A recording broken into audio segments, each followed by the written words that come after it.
Assalamualaikum warahmatullahi wabarakatuh. Waalaikumsalam warahmatullahi wabarakatuh. Shalom, Om Swastiastu, Namo Buddhaya, salam kebajikan. Selamat pagi, siang, sore, dan malam buat yang kalian menonton video ini. Izinkan kami memperkenalkan diri. Nama saya Eki Jasad Najar. Saya Joshua Ditya Pratama. Saya Yunus Faisal. Kami dari jurusan Teknik Metalurgi Fakultas Teknik Universitas Sultan Agung Tirta Yasa. Izinkan kami untuk mempresentasikan video tentang karton karbon untuk memenuhi tugas mata kuliah studi kebantenan. Yang terhormat untuk Pak Yajid selaku dosen mata kuliah pengampu studi kebantenan. Oke, di sini saya akan menjelaskan sejarah singkat dari karton karbon itu sendiri. Jadi karton karbon ini dibangun pada tahun 1815. Karton ini dibangun untuk ibu dari Sultan Safiuddin, yaitu Sultan yang ke-21, yaitu Ratu Aisyah. Yang mengingat pada waktu itu Sultan Safiuddin masih berusia yang sangat belia, yaitu usianya 5 tahun. Nama karbon itu sendiri diambil dari kata karbon yang memiliki arti bersifat seperti ibu yang lemah lembut dan penuh kasih sayang. Karton karbon ini merupakan salah satu cagar budaya Provinsi Banten yang menyimpan cerita kejayaan kerajaan Banten lama dan merupakan salah satu bangunan yang masih tersisa setelah Keraton Sorsowan. Letak dari karton ini sendiri terletak di Kampung Roya, Kelurahan Kasunyatan, Kecamatan Kesemen, Kabupaten Serang, Provinsi Banten. Karton karbon ini berbeda dengan Keraton Sorsowan yang dibangun sebagai pusat pemerintahan. Untuk karton karbon itu sendiri kemudian dibangun untuk sang ibu dari Sultan Safiuddin, yaitu Ratu Aisyah.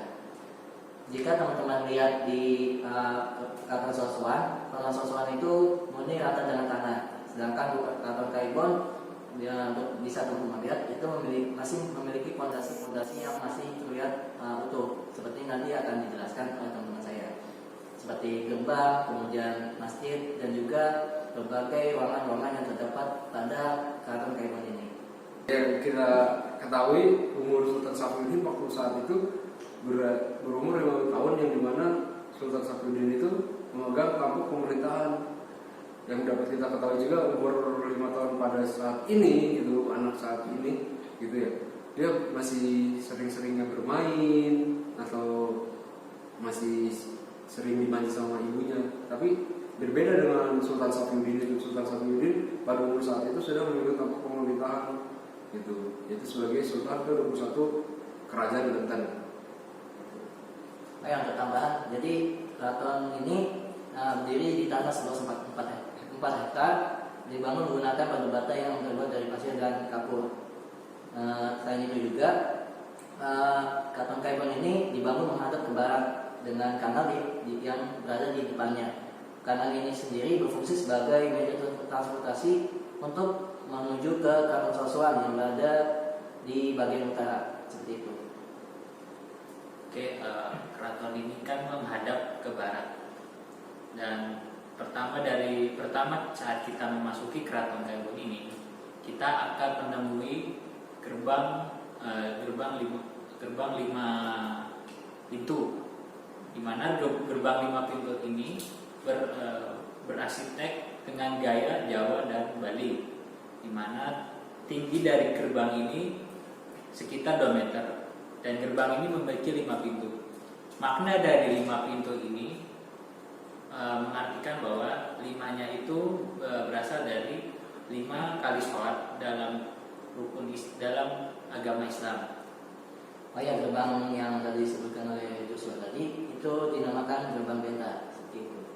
Nah, ada tambahan lain juga untuk si gerbangnya itu, dia mengadopsi arsitek Jawa Bali ya, dimana kita bisa lihat itu berbentuknya seperti candi-candi gitu motifnya. Oke, selanjutnya kalau teman-teman lihat di saat masuk ke gerbang 5 pintu itu yang dinamakan gerbang benta, sebelah kiri itu ada bangunan masjid. Bangunan masjid ini terletak di bagian terluar dari keraton karbon itu sendiri. Nah, masjid ini biasanya digunakan untuk tempat melaksanakan sholat Kemudian juga bisa teman-teman lihat bahwa di masjid ini dia masih memiliki pondasi-pondasi yang masih terlihat jelas, itu seperti tempat sholatnya masih terlihat jelas, kemudian juga anak tangganya masih terlihat dengan jelas, itu pondasinya seperti itu. Dan juga di bagian masjidnya itu terdapat tempat seperti mimbar ya, itu berfungsi sebagai tempat berdirinya khatib. Ya, tambahan juga sih untuk pada posisi masjid itu dia memiliki teras yang dimana pada saat zamannya Sultan Safiuddin tinggal di situ, itu sebagai tempat untuk belajar ngaji atau tempat berkumpul agenda keagamaan gitu ya. Jadi warga sekitar juga bisa ikut bergabung sholat di situ pada zamannya itu. Dari masjid situ kita tidak jauh dari masjid situ kita juga bisa melihat ada gerbang lagi yang dimana dinamakan dengan gerbang Paduraksa. Dan gerbang Paduraksa ini merupakan gerbang yang menghubungkan antara bagian dari depan menuju bagian dari ruang utama pada keraton. Gerbang ini dikatakan memiliki arsitek dengan gaya campuran Jawa dan Bugis, di mana keraton ini menghubungkan dari depan ke dalam ruangan. Nah, seperti yang kata Joshua katakan, keraton pada gerbang Paduraksa ini kita memiliki 2 pintu tuh tadi kita lihat ya. Nah, di pintu pertama itu dia menghubungkan untuk ke pusat ruang tunggu. Jadi tamu itu dibawa untuk ke ruang tunggu dulu ketika ada tamu untuk Sultan Safiuddin ini atau untuk ibunya gitu. Jadi di situ tamu bisa nunggu. Nah, setelah gerbang pertama itu kan, jadi gerbang Paduraksa itu ada 2 tuh. Nah, gerbang keduanya itu dia menghubungkan untuk ke keratonnya. Gitu.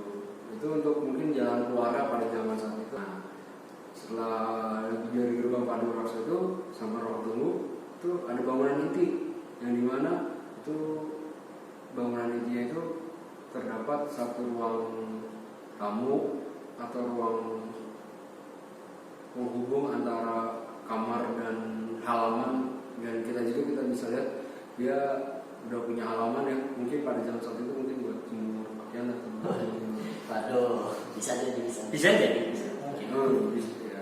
Jadi buat jemur pakaian atau jemur yang lainnya gitu ya. Ya. Kalau itu ada di satu bangunan rumahnya itu gitu kan.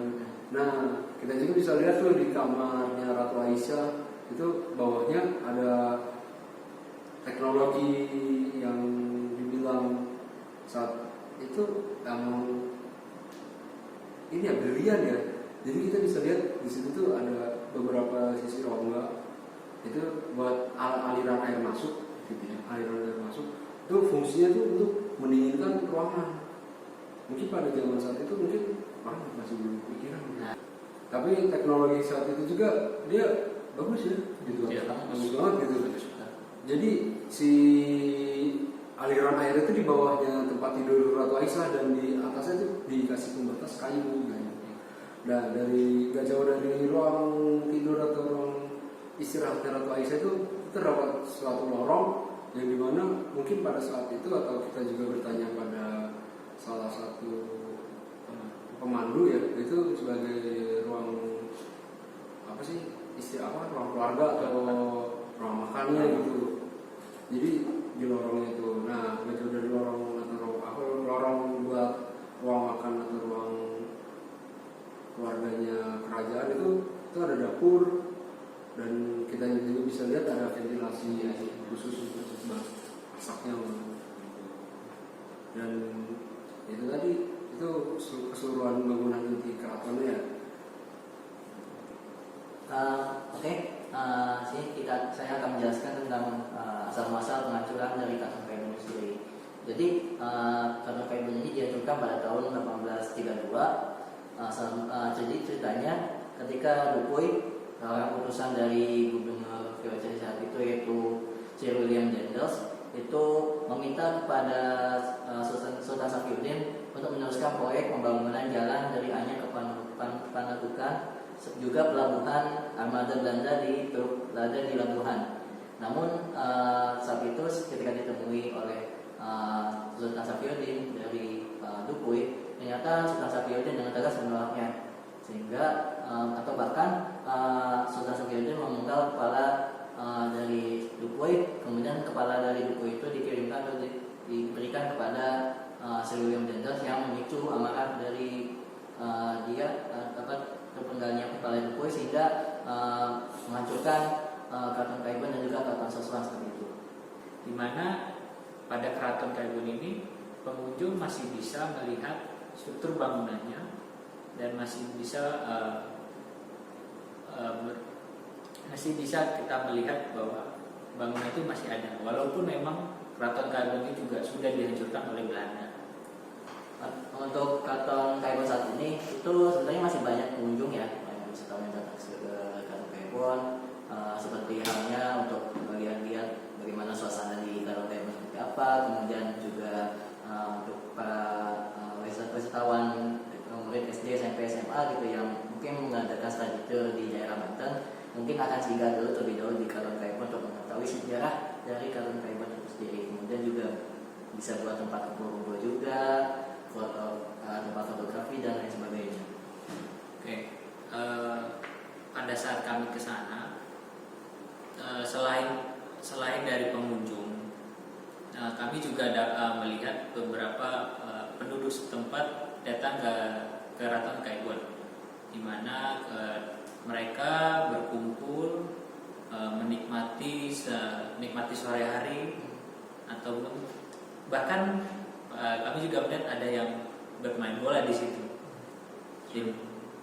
Ya, selain main bola juga ada yang main layangan. Iya, macam-macam. Jadi warga sini juga memanfaatkan tanah lapang itu seperti area permainan, area bermain gitu. Selain juga ada muda-mudi yang nongkrong di situ, ada pasangan muda-mudi juga. Cuma ya ada yang kita sesali juga di Keraton Kaibon itu, salah satunya ya seperti tadi itu yang muda-mudi banyak tempat pacaran sama itu. Yang keduanya ya kayak itu tempat sejarah loh, itu banyak coret-coretan yang kayak banyak lah tindakan yang tidak terpuji atau yang apa sih bahasa itu kita nggak bisa dipertanggungjawabkan lah tindakan itu. Jadi ya kita sesali juga gitu pas kita kesana. Jadi ya saran kami sih kalau kita berkunjung di tempat yang bersejarah kayak gitu, atau tempat yang punya nilai historinya sendiri, itu jangan sampai dirusak oleh hal-hal yang tidak bertanggung jawab itu ya gitu.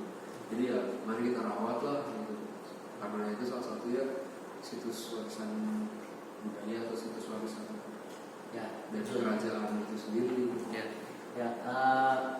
Intinya kita mari melestarikan situs-situs yang ada di mungkin yang menonton di daerah Banten, kita lestarikan budaya-budaya atau situs-situs yang di Provinsi Banten, dan juga mungkin yang berada di luar Banten juga, yang berada di luar Banten, tolong jaga juga atau lestarikan tempat-tempat situs-situs yang ada di tempat kalian gitu ya, karena tempat-tempat situs-situs bersejarah seperti itu tuh sangat berarti gitu, dan mungkin bisa kita petik ambil pelajaran dari kisah-kisah dari perjalanan pembangunan Keraton Kaibon sampai penghancurannya, itu ada hikmahnya lah seperti itu.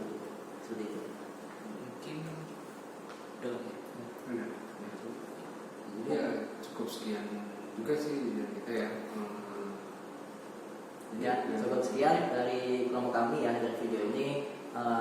Kami mohon maaf juga kalau seandainya dari video kali ini banyak kekurangan dan kesalahan dari kami. Mohon koreksinya, mohon minta kebijaksanaan dari kalian untuk kami untuk bisa menjadi lebih baik lagi ke depannya seperti itu.